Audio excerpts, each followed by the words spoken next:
Hola, continuamos esta clase que ya es la última del primer cuatrimestre en este difícil año de la pandemia global. Digo continuamos porque seguimos transitando el punto 1 del tema 3 de la unidad 1, referido a los problemas generales de la historia moderna occidental de los siglos XIX, XX y XXI. Vamos a abordar un primer problema que define a la historia moderna y la redefine en cuanto a los temas, a los conceptos y a los hechos que se abordan, es el problema referido a los orígenes del capitalismo. Y vuelvo a insistir en esto, que es justamente la historiografía en esto que esta exposición histórica escrita resultante resume enfoques explícitos e implícitos, metodologías, empiria, fuentes, que hace que la historia moderna se vaya redefiniendo constantemente y que hoy tengamos que tener muy claro el abordaje historiográfico para decidirnos qué y cómo vamos a llevar estos temas al aula y también a la investigación. Avancemos entonces. Recordemos esto que habíamos hablado en la clase pasada, tomando la periodización propuesta por Immanuel Wallenstein, una periodización realizada para poder un poco entender la dinámica de las ciencias sociales a lo largo del siglo XX y comienzo del XXI. Y sigo afirmando que la historia es una historia moderna occidental. Nuestros referentes a la hora de construirla, tanto en Occidente, tanto en Europa, América y la historiografía asiática que hoy estamos transitando y que es un universo, son y siguen siendo Adam Smith, Karl Marx y Max Weber. Acá de nuevo Max Weber no he corregido y sacado esa R. Me disculpan, por favor. Bien, en la clase anterior nosotros trabajamos estos aportes para entender la génesis del capitalismo. Uno, el debate de la transición del feudalismo al capitalismo. Dos, los teóricos del sistema mundo. Y también hemos hablado de los aportes de Fernand Braudel y su incidencia en los teóricos del análisis del sistema mundo. Hoy vamos a revisar los nuevos, y digo nuevos porque son aportes de estos últimos casi 50 años, de los enfoques de historia global que están caracterizados sobre todo por una crítica al eurocentrismo. Bien, recordemos entonces el debate de la transición. Solamente acá lo quiero recordar porque este debate que va a tener varios actores y en sucesivos tiempos, varios protagonistas del debate, eh, va a marcar una dicotomía en el análisis del capitalismo que se mantiene hasta el día de hoy, que es la referida a si el capitalismo se explica a partir de la órbita de la producción o si se explica desde la órbita de la circulación, desde la esfera de la producción o desde la esfera de la circulación. En este último punto, el gran aporte o podríamos decir quien da el punto de partida en estos esquemas explicativos es el norteamericano Paul Suezi.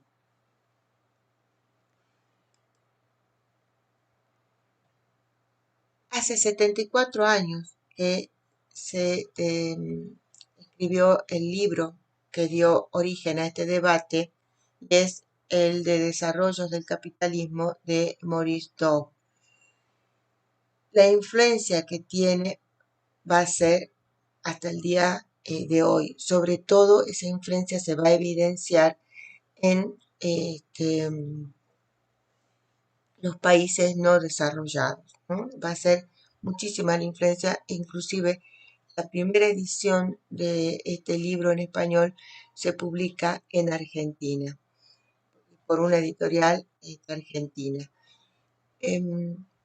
Esta influencia que se extiende hasta hoy tiene que ver también con los desarrollos históricos que van teniendo las sociedades, las propias experiencias históricas.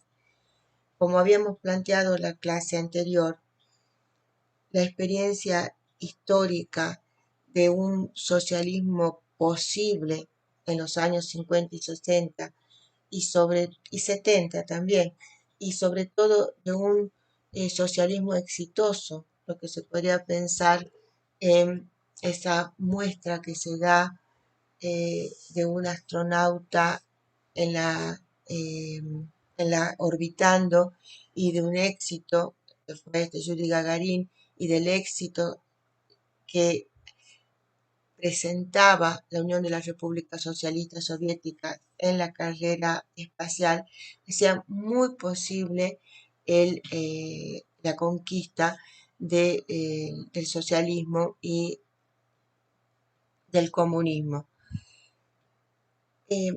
Hoy la experiencia histórica es diferente. El mundo se muestra mucho más interrelacionado tras la Guerra Fría y tras la caída del muro de Berlín y el desmoronamiento del socialismo real del mundo soviético. Entonces, la experiencia histórica va condicionando también las búsquedas que hacen los estudiosos de lo social. Recuerden esto que repetimos de Mark Bloch. Siempre se trata de un diálogo entre el presente y el pasado. Voy al pasado a buscar esas cuestiones que hacen, esas respuestas que hacen a mi situación presente, y a la inversa.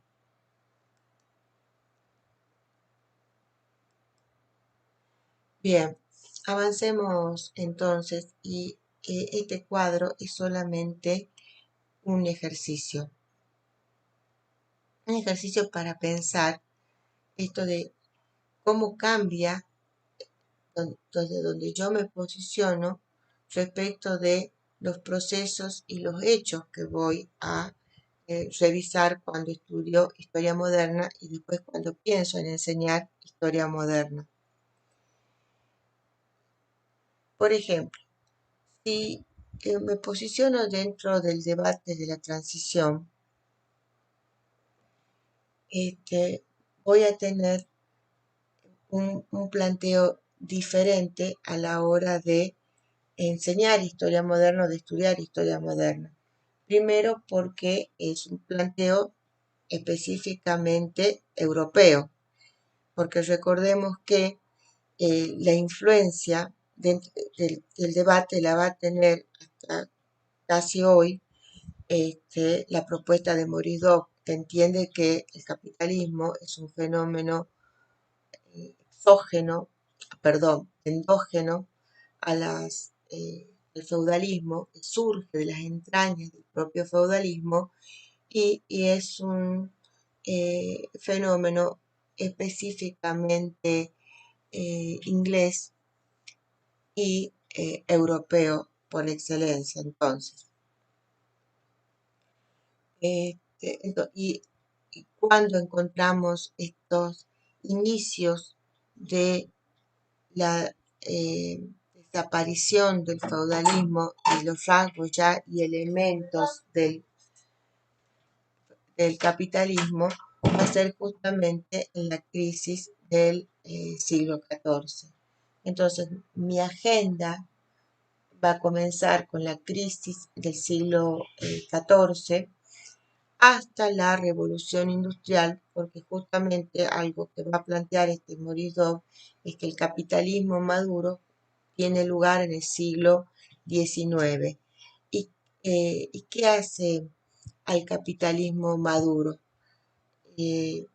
Ya la dominación por excelencia de el régimen asalariado de producción, para Dock van a ser importantes también la emergencia de las ciudades y el sistema fábrica para definir el capitalismo. Y acá la relación ciudad-campo va a ser muy importante para atender la génesis del capitalismo. Y esto sobre todo se va a ver en los segundos trabajos, los trabajos que va a hacer Morisot después de este libro que se edita en 1946. ¿No?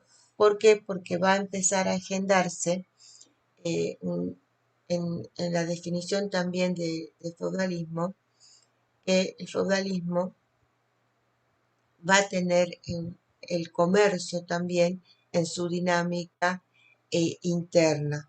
Esto va a ser toda una discusión y esta agenda la va a ir dando el propio debate de la transición del feudalismo al capitalismo. Acá van a intervenir para esto sobre todo los aportes de John Merriton, quien va a plantear la relación ciudad-campo como una relación interna dentro del feudalismo, donde el intercambio comercial es una constante porque el campo lleva al mundo urbano los excedentes de donde los campesinos obtienen el dinero, se produce la acumulación primitiva para el desarrollo capitalista.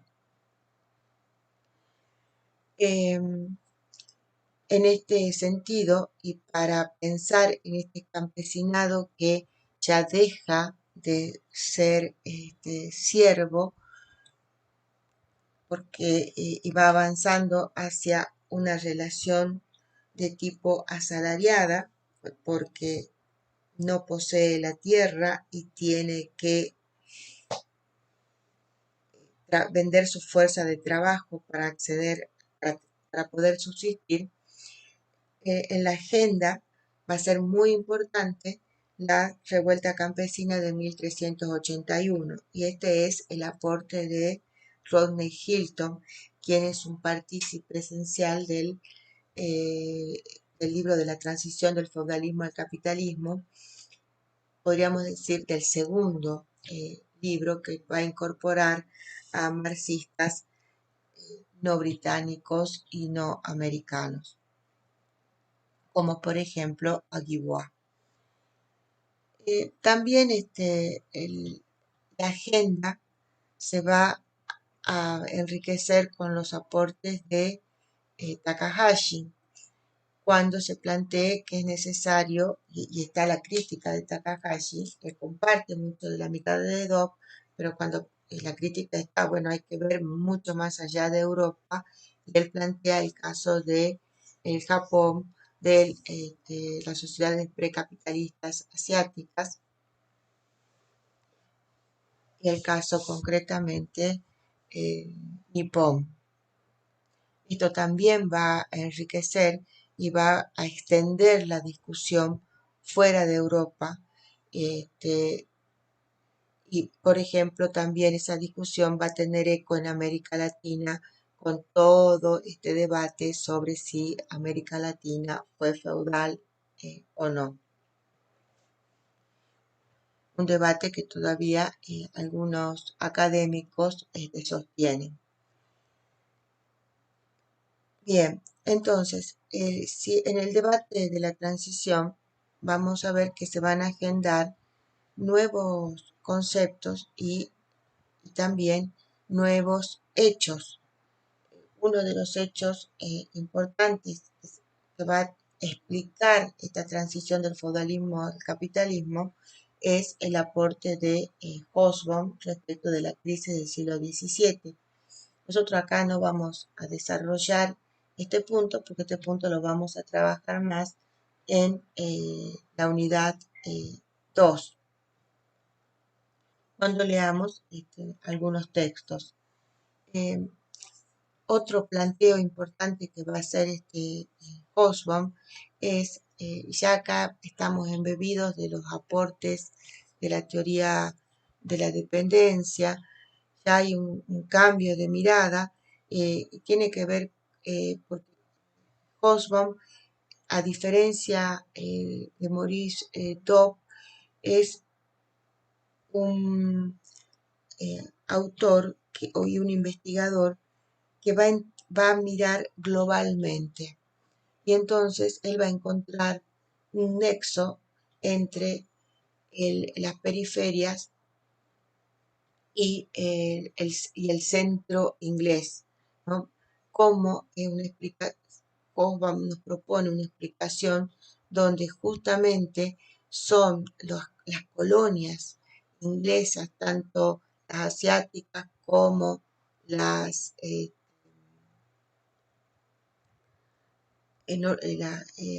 de América del Norte, las que explican el take-off de la revolución industrial, ¿no? Y él va a plantear también eh, la relación desigual entre el desarrollo y el subdesarrollo como una eh, cuestión permanente del capitalismo. En este sentido, el aporte de Hobsbawm al debate de la transición es inconmensurable y marca la discusión que va a tomar este debate en los años 60, 70, 80 y 90. A lo largo de la producción de quienes intervienen en el debate, habíamos planteado que el primer o el factor que mueve en la historia es la lucha entre los señores y los campesinos. Y acá el debate se va a enriquecer en la década del 70 con la propuesta de Robert Brenner, que toma distancia de los primeros aportes de Rodney Hilton, ¿no? Porque Robert Brenner, fíjense esto, ¿no? Estamos hablando de la década del 70. Robert Brenner podríamos decir que, a diferencia de Hobsbawm, centra en Europa los orígenes del capitalismo y va a encontrar, se va a volcar al siglo XIV y a las raíces, a buscar las raíces agrarias del capitalismo.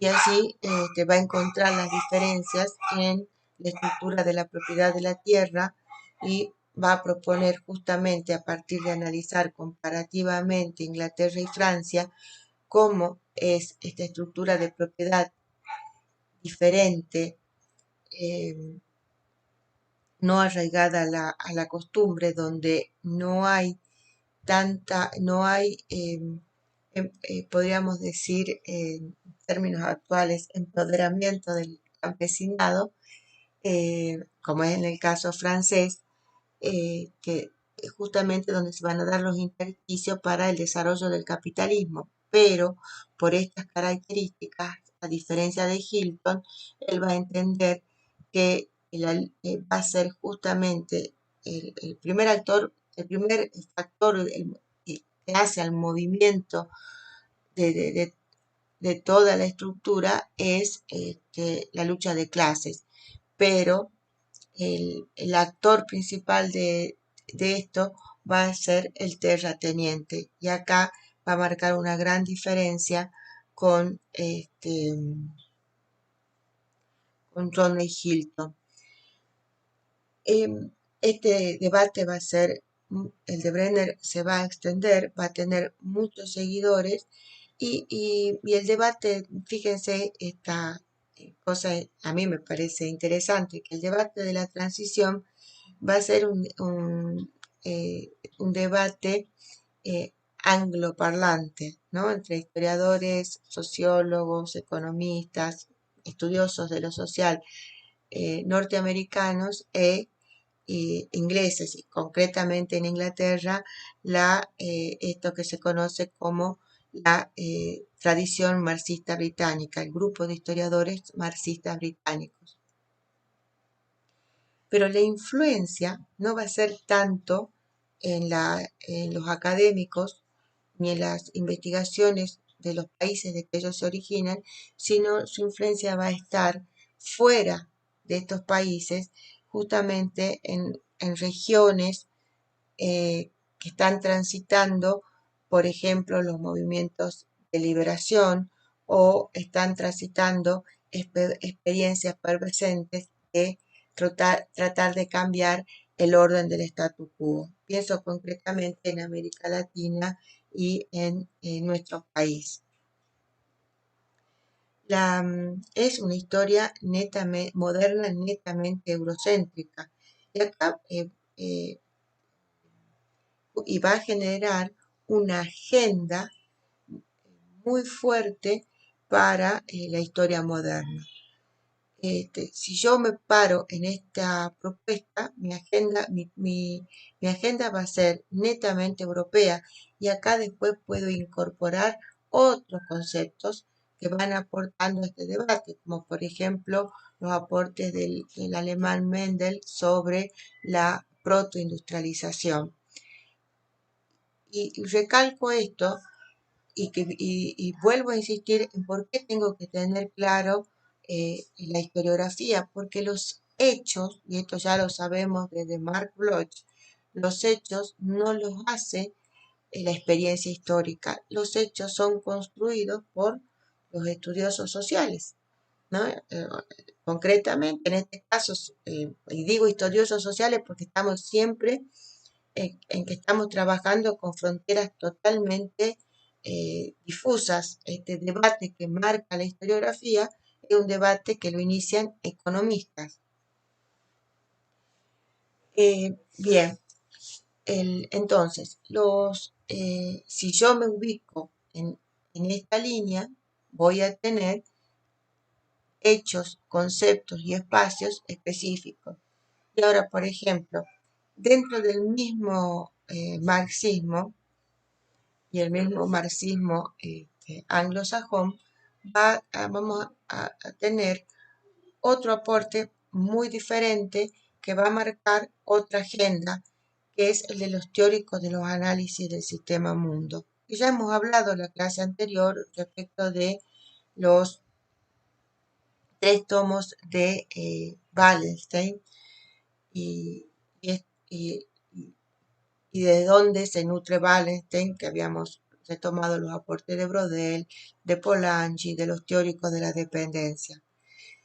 Pero acá la agenda es diferente. ¿Por qué? Porque si yo me ubico en esta explicación y en la propuesta de los teóricos del análisis del sistema mundo, vamos a ver que mi problema del capitalismo se transforma. Ya, si bien Wallenstein retoma la crisis del siglo XIV, pero el capitalismo como sistema histórico emerge a partir de la expansión oceánica. Y entonces estamos hablando de ya concretamente cuando se integre y se forma el mercado mundial con la expansión oceánica europea, porque hay expansiones oceánicas no europeas previas, pero bueno, como estamos siempre mirando desde una mirada eh,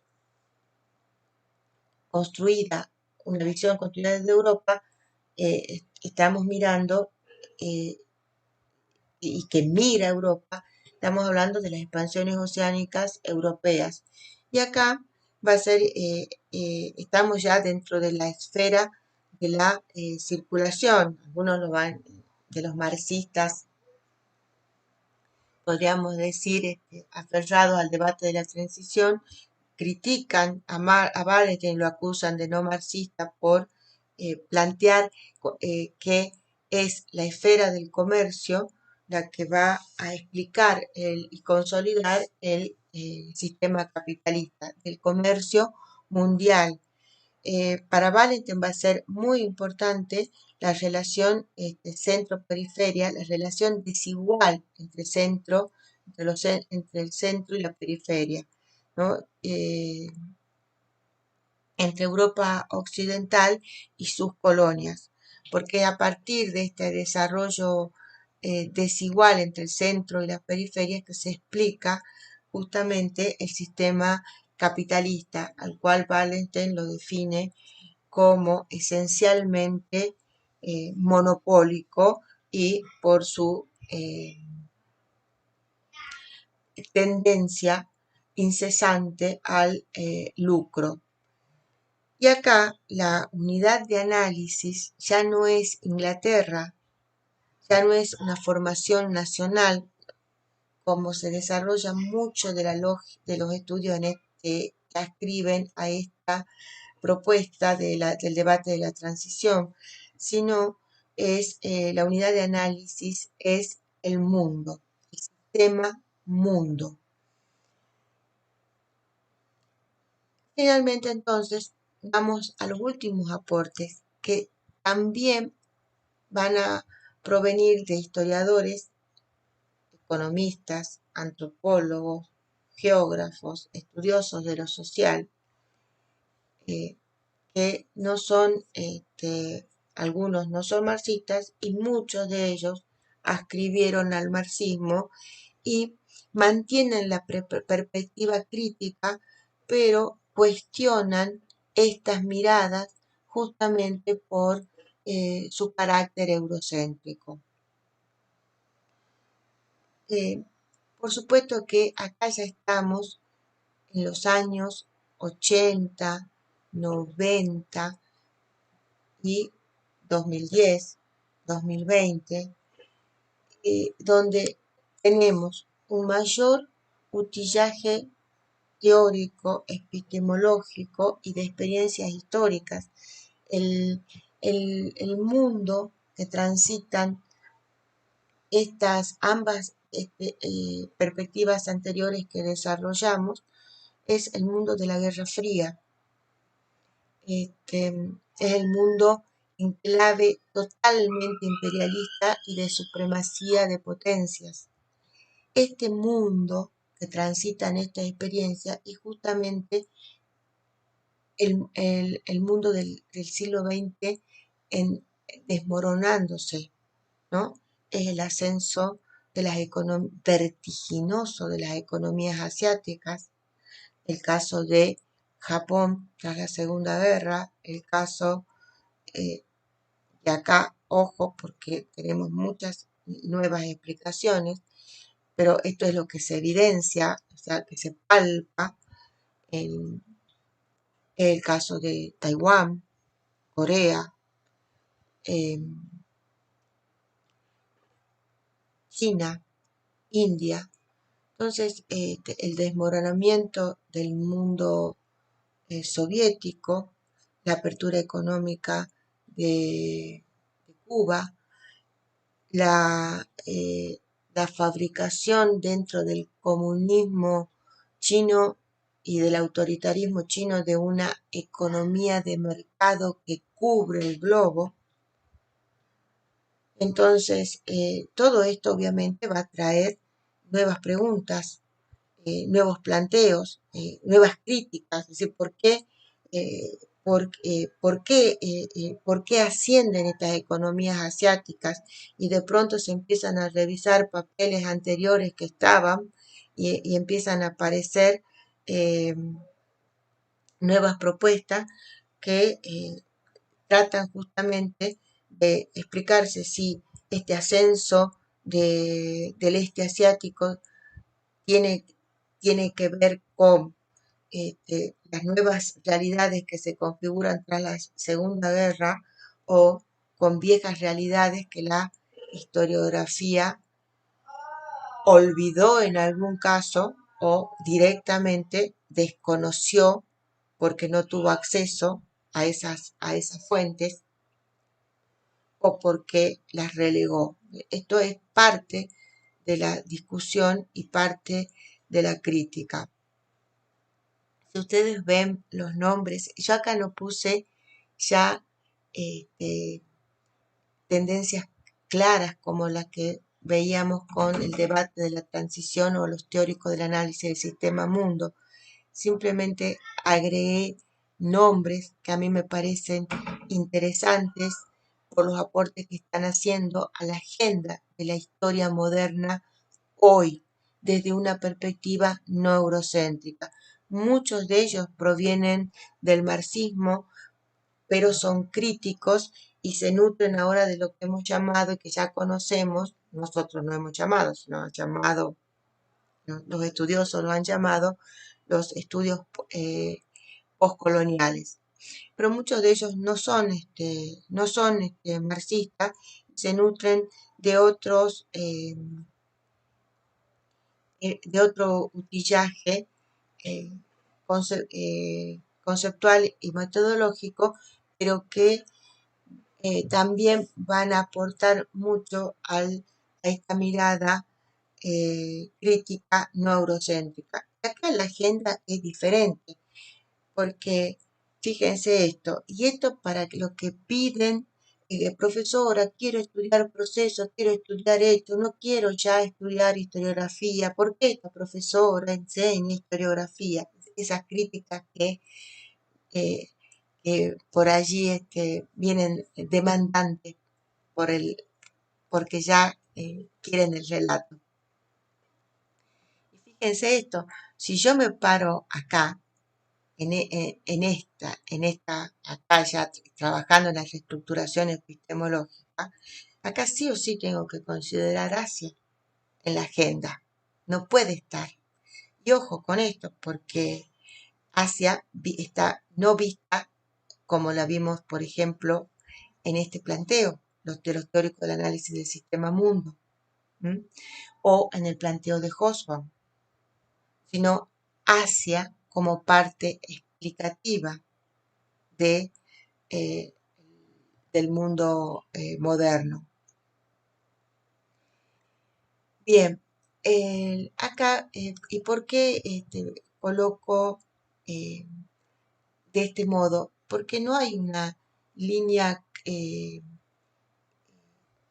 definida para abordar los orígenes del capitalismo y proponer un relato, ya sea como el del debate de la transición o como de los teóricos del análisis del sistema mundo, sino hay propuestas que van propuestas con sus críticas, con el abordaje metodológico específico y con un abordaje de fuentes también específico, que van haciendo y van mostrando nuevos elementos para este gran problema que es el del origen del capitalismo y esto que a nosotros nos interesa, cómo este problema también va definiendo la agenda de la historia moderna.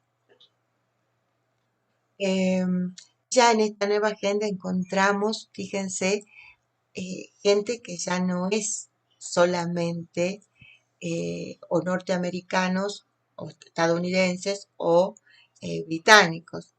Tenemos, por ejemplo, el caso de Gunder Frank, que es holandés, o tenemos el caso, por ejemplo, yo acá, también me parece interesante que tenemos que conocer los aportes de Mariano Bonellian, y Mariano es argentino, eh, ahora ha sacado un libro muy, pero muy interesante sobre América.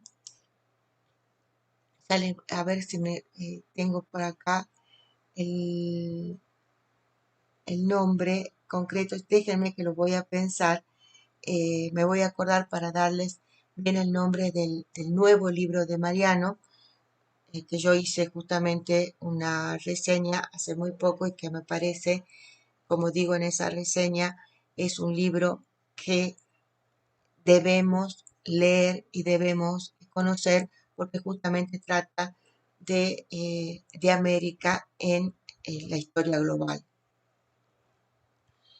Bien, con esto entonces ya eh, vemos y espero yo haberlos convencido que antes de empezar el abordaje yo tengo que tener claro la historiografía y tener claro desde dónde voy a mirar, ¿no? Y esto tanto para el aula universitaria como para el aula secundaria, que el aula de la secundaria en la mayoría de los casos viene trabajando esta línea con algún aporte de los teóricos del análisis del sistema mundo, ¿no?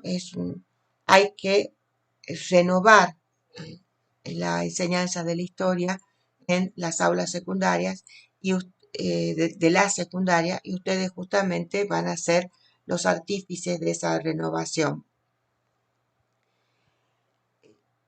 A ver, ¿por qué decimos que esta gente que pusimos acá, que todos son varones, a pesar de no ser eurocéntrica esta historia, sigue siendo terriblemente androcéntrica?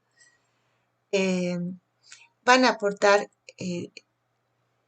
diferentes miradas que van a enriquecer y van a amplificar el problema de los orígenes del capitalismo y van a generar una nueva agenda de la historia moderna. Bien, que por ejemplo, rápidamente, esto fíjense, la agenda comienza, hay trabajos anteriores, pero comienza fuerte en la década del 90. Yo hice este listado, ustedes lo pueden enriquecer con otros autores. Obviamente que este listado tiene que ver con mis convicciones respecto tanto de la historia y de la historia moderna. Uno de los principales trabajos es el de Ander Frank, que el libro es Reorient, se vincula también con la propuesta de Edward Said, que solamente lo nombro porque es necesario leerlo para una formación en estos temas, y que lo que va, hay que mirar al oriente, ¿no? Y en el caso de Ander Frank, a diferencia de los teóricos de análisis del sistema mundo, la propuesta de Frank justamente va a tener que ver con la existencia de diferentes sistemas mundos, ¿no? Y en esto acá va a diferir con Wallenstein, ¿no? Y justamente en, no esta exigencia de reorientarnos no tiene que ser a partir del siglo XVI, sino milenios antes, donde para atender justamente al desarrollo de Asia y la influencia que tiene Asia, que no es reciente, sino que se hunde en los milenios anteriores. El caso de Hobson, él también va a estos planteos y Hobson, si mal no recuerdo, es un estudioso de la historia de las relaciones internacionales y lo que va a plantear justamente son los orígenes asiáticos de la civilización occidental, ¿no? Y la existencia de estos dos mundos, podríamos decir. Y acá Jack Goody, podría haberlo colocado también a Martín Bernal, van a mostrar, Martín Bernal es antes de Jack Goody en la obra, van a mostrar justamente, me encanta esto de el robo de la historia, el gran robo, porque muestra junto con Martín Bernal cómo hay un relato occidental que incorpora a Oriente en sus orígenes, ¿no? Goody es antropólogo, tienen que leerlo porque, bueno, forma parte, también es la crítica a la división cuatripartita de la historia. Es decir, nosotros entendemos en el relato que el mundo occidental va a tener aporte de la Grecia antigua y del Medio Oriente antiguo. Bueno, a esa construcción artificial del relato es lo que ya Goody llama el gran robo de la historia. Texto esclarecedor, igual que el texto de Martín Bernal. Por otro lado, tenemos también los aportes de Pomeranz. Pomeranz, algunos son críticos de Pomeranz porque no viene directamente del marxismo. Este,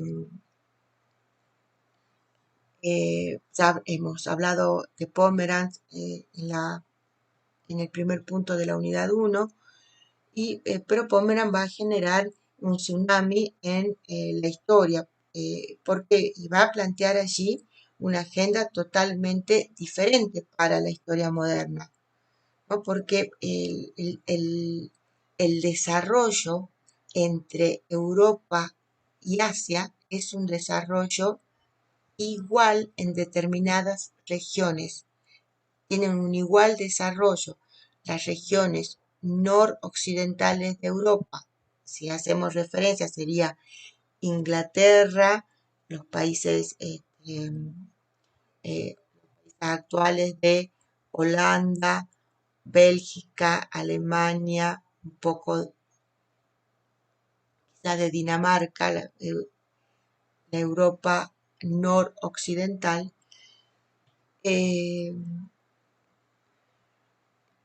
con la región del delta del Yangtze. Esto plantearía una agenda diferente, porque ya no estaría ni en esta órbita ni en esta órbita, ¿no? Acá solamente veo Europa, acá veo Europa como centro y acá veo un desarrollo. Entonces tengo que estudiar también eh, Asia y la región del delta del Yangtze en la nueva agenda, ¿no? Y después me aparece este otro autor que es holandés, Jan de Brink, con el concepto de revolución industriosa, que es un concepto que acuña un historiador japonés, Akira Yami. Y acá que se desconfigura explicativamente el concepto de revolución industrial, ¿no? Porque Jean Debris dice, miren, no es un cambio tan trascendente el que se da, sino es un cambio, no hay un parteaguas con la revolución industrial, sino es un cambio, hay un crecimiento gradual.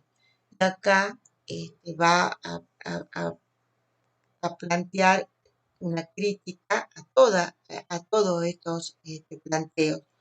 Justamente la línea de Debris se va a llamar la línea gradualista. Y acá, por ejemplo, se desconfigura explicativamente, acuérdense que decíamos, cuando existe capitalismo maduro tras la revolución industrial. La revolución industrial acá es clave para explicar, acá ya no.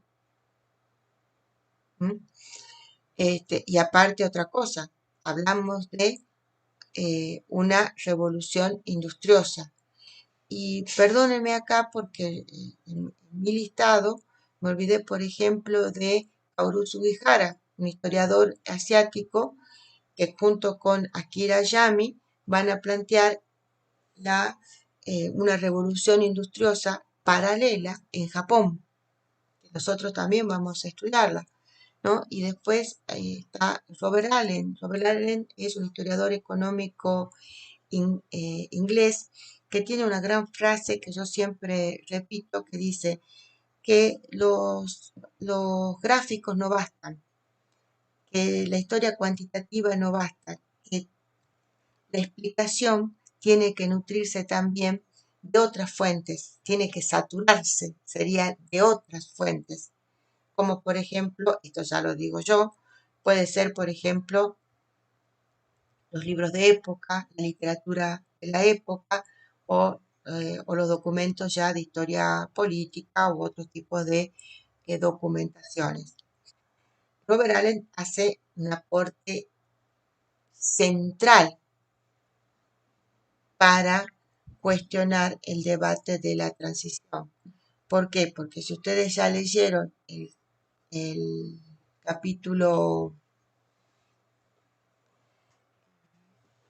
24 del Capital de Marx, es muy importante en esta explicación para tanto entender la emergencia de la propiedad privada como de la mano de obra asalariada que se vende en el mercado, es importantísimo la transformación agrícola como hecho que se da en Holanda y en Inglaterra, sobre Marx va a hablar de Inglaterra, la transformación agrícola y también los cercamientos, ¿no? Y Allen, ¿qué es lo que va a mostrar? ¿No? Perdón, todo esto porque son los elementos que se van introduciendo nuevos del capitalismo y que van a erosionar el feudalismo en esta transición. Y Allen, yo acá no puse los artículos porque son varios los artículos de Allen y en diferentes aristas, y acá solamente me estoy refiriendo a aquellos que van a mostrar cómo en el caso inglés, nutriéndose sobre todo de la fuente de Arthur Young, va a mostrar cómo en el caso inglés, repito, los cercamientos van a ser tan productivos como las tierras abiertas, o las que nosotros llamamos las tierras comunales, los open fields, los campos comunales, las tierras comunales. Y esto es importantísimo porque hasta aquí habíamos planteado y habíamos estado convencidos de que la producción capitalista tenía una racionalidad que que la hacía superior a las otros tipos de producciones agrícolas. Y Allen nos muestra en números que esto no es así. Bien, esto con el caso de Allen, obviamente ustedes pueden leerlo y pueden también encontrar otros planteos o quizás encuentren diferencias a cómo yo entendí el texto de todos estos textos que estoy nombrando. Bien, después tenemos los aportes de Samir Amin. Samir Amin va a ser también un crítico al eurocentrismo y va a renovar las posiciones marxistas. Y a Giovanni Arrighi. Giovanni Arrighi tiene un libro muy interesante que se llama El largo siglo XX, donde encuentra que las transformaciones del siglo XX se hunden hasta el siglo XVI, incluso hasta el XIV. Y después tiene textos también, con este texto me estoy refiriendo a 1998, pero también tiene un texto sobre Adam Smith en Pekín del año 2007, que también es muy interesante y influye muchísimo en estas nuevas construcciones no eurocéntricas. Antes de avanzar en la bibliografía, no me estoy promocionando yo, pero por las dudas, si a alguno de ustedes les interesa, yo acá traje la página de academia.edu y algunos artículos que escribí que están en alguna de estas perspectivas y que quizás a ustedes les sirva para entender esto que yo les estoy hablando, porque fíjense, en, en unas cortas clases estoy tratando de explicarles a ustedes no solo el cambio de agenda en la historia moderna, sino también las diferentes propuestas que implican las agendas anteriores. Por ejemplo, este año eh, publiqué este artículo sobre las vías occidental y oriental de la Revolución Industriosa y la Plata Americana, donde trato de mostrar cómo América, la Plata Americana, tanto de México como de Potosí, va a ser la que dinamiza la historia de los siglos XVI al XVIII a nivel global. Yo no invento esto, hago algunas propuestas, pero sobre todo me voy a nutrir de mucho de esta historiografía que acá trabajé. Y también acá veo cómo la plata americana incide tanto en la revolución industriosa asiática como en la revolución industriosa europea.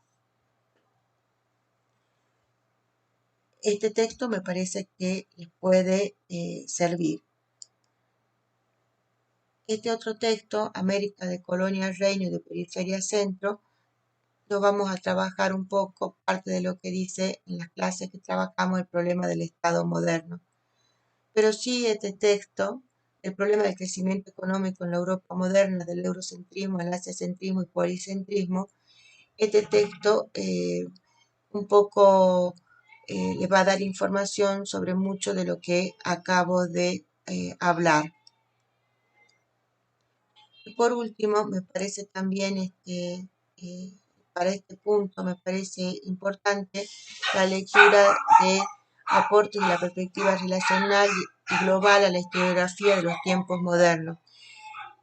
Si bien no está en un texto del 2012 que no trabaja ya con otras bibliografías posteriores, como que trabajan estos otros textos, nos ayuda a entender, creo yo, desde mi enfoque, desde mi mirada, desde mi lectura, lo que significa el cambio historiográfico y la construcción de la nueva agenda para la historia moderna.